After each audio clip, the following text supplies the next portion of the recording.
வணக்கம். இன்னைக்கு பிஸ்னஸ் உலகத்தில் 2 முக்கியமான விஷயங்களை பற்றி தான் பரபரப்பாக பேசிட்டு வந்துட்டு இருக்காங்க. ஒன்று, உலகத்தோட ஆயில் செக் பாயிண்ட்னு சொல்லப்படுற அந்த ஸ்ட்ரெய்ட் ஆஃப் ஹார்மோஸ், அப்புறம் அது கூட தொடர்பில் இருக்கிற அது சம்மந்தப்பட்ட பிஸ்னஸில் ஈடுபட்டு இருக்க இந்தியாவோட மிகப்பெரிய நிறுவனமான ரிலையன்ஸ் இண்டஸ்ட்ரீஸ். இதோடைய Q4 ஃபினான்ஷியல் 2026 ரிசல்ட் வெளியாரு. இந்த ரெண்டுக்கும் என்ன சம்பந்தம் அப்படின்னா, ஜாம்நகரில் இருக்கிற ரிலையன்ஸ் ரிஃபைனரிக்கு வரக்கூடிய கச்சா எண்ணெய் குரூட் ஆயில் இந்த ஹர்மோஸ் வழியாக தான் வரணும். அங்கே அடிக்கடி நடக்கிற பிரச்சனை ரிலையன்ஸோடைய லாபத்தை பாதிச்சிருக்கா இல்லையா, இதுக்கு அம்பானி ஏதாவது ஒரு மாஸ்டர் பிளான் வச்சுருக்காரா அப்படிங்கிறது எல்லாத்தையும் இப்போ நம்ம கொஞ்சம் தெரிஞ்சுக்கலாம். இந்த ஹர்மோஸ் அந்த பிரச்சனை என்னன்னு நம்ம எல்லாருக்குமே தெரியும். அங்கே இருக்கிற போர் பதட்டத்தினாலையும் அல்லது வேறு பிரச்சனைனாலையும் அதோடைய வழித்தடங்கள் அடைக்கப்பட்டுச்சு அப்படின்னா அது வழியாக பயணப்படுற எண்ணெய் கப்பல்கள் அங்கே வரவுகளை கொஞ்சம் தாமதப்படுத்துவாங்க. கிட்டத்தட்ட 20% ஆஃப் அந்த உலகத்தில் உற்பத்தியாக கச்சா எண்ணெய்கள் எல்லாமே அதோடைய வழியாக தான் வரதான் சொல்லப்படுது. ரொம்ப முக்கியமாக மிடில் ஈஸ்ட்லேருந்து இந்தியாவுக்கு வரக்கூடிய 40% ஆஃப் கச்சா எண்ணெய்கள் எல்லாமே இதன் வழியாக தான் வருது. ஸோ மிடில் ஈஸ்ட்டில் நடக்கிற அந்த பிரச்சனைகளால் இந்த வழிகள் அடைக்கப்பட்டுச்சு அப்படின்னா கப்பல்கள் பாதிக்கப்படும். அதனால் கச்சா எண்ணெய்களோட விலை கிட்டத்தட்ட $100 தாண்டும் எதிர்பார்க்கப்படுது. இன்சூரன்ஸ், போக்குவரத்து, அந்த காஸ்ட் எல்லாமே அதிகமாகலாம்னு சொல்லப்படுது. இந்தியாவோட எனர்ஜி செக்யூரிட்டிக்கே இது ஒரு பெரிய சவாலாக இருக்கும்னு சொல்லப்படுது. ஸோ இந்த சமயத்தில் தான் ரிலையன்ஸோடைய அதோடைய Q4 ரிசல்ட் வெளியானது. ரிலையன்ஸோடைய ரெவன்யூவா 11.7 லட்சம் கோடிகளாக அறிவிச்சிருக்காங்க.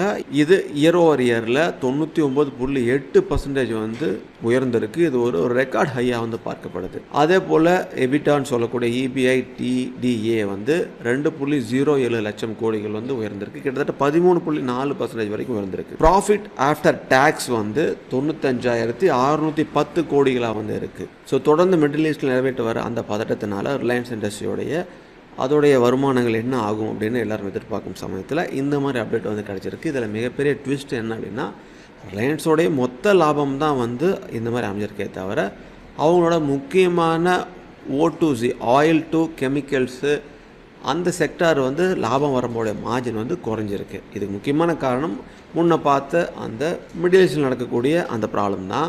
ரிலையன்ஸோடைய O2C மார்ஜின் கிட்டத்தட்ட 1.30% வரைக்கும் குறைஞ்சிருக்கு. ரிலையன்ஸ் இண்டஸ்ட்ரியோடைய Q4 ரிசல்ட் நல்லா வந்ததுக்கு உண்டான முக்கியமான காரணமாக அம்பானியோட அந்த மாஸ்டர் பிளான் தான் பார்க்கப்படுது. ஸோ ஹர்மோஸோடைய அந்த பிரச்சனையில் இருக்கும்பொழுது அவர் ரஷ்யா இல்லைன்னா அமெரிக்காவில் ஆயில் வாங்குவார். அது மட்டும் இல்லாமல் ஜியோ மட்டும் ரீட்டைல் பிஸ்னஸில் ரிலையன்ஸ் ஸ்ட்ராங்கான பிடி அவங்களுக்கு இருக்குது. அதனால தான் முன்னேறதான் சொல்லப்படுது.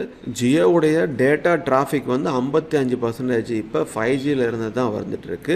சிம்பிளாக சொல்லணும் அப்படின்னா, ஹர்மோஸ் பிரச்சனை ரிலையன்ஸோடைய ஆயில் பிஸ்னஸ் ஒரு பக்கம் அது ஒரு அழுத்தம் கொடுத்தாலும் அம்பானி வச்சுருக்கிற டைவர்சிஃபைடு பிஸ்னஸ் அவங்கள காப்பாற்றிடுச்சு. வரும் காலங்களில் இந்த போர் பதட்டம் குறையதா இல்லை நம்ம பார்ப்போம். பெட்ரோல் டீசல் விலைகள் ஏறலாமா, அதுக்கு வாய்ப்பு இருக்கா இல்லை அப்படிங்கிறதும் பார்க்கலாம். அதுபோல் இது எந்த அளவுக்கு இதோடைய ஸ்டாக்ஸில் ரிஃப்ளெக்ட் ஆகுது அப்படிங்கிறத நம்ம வெயிட் பண்ணி பார்ப்போம்.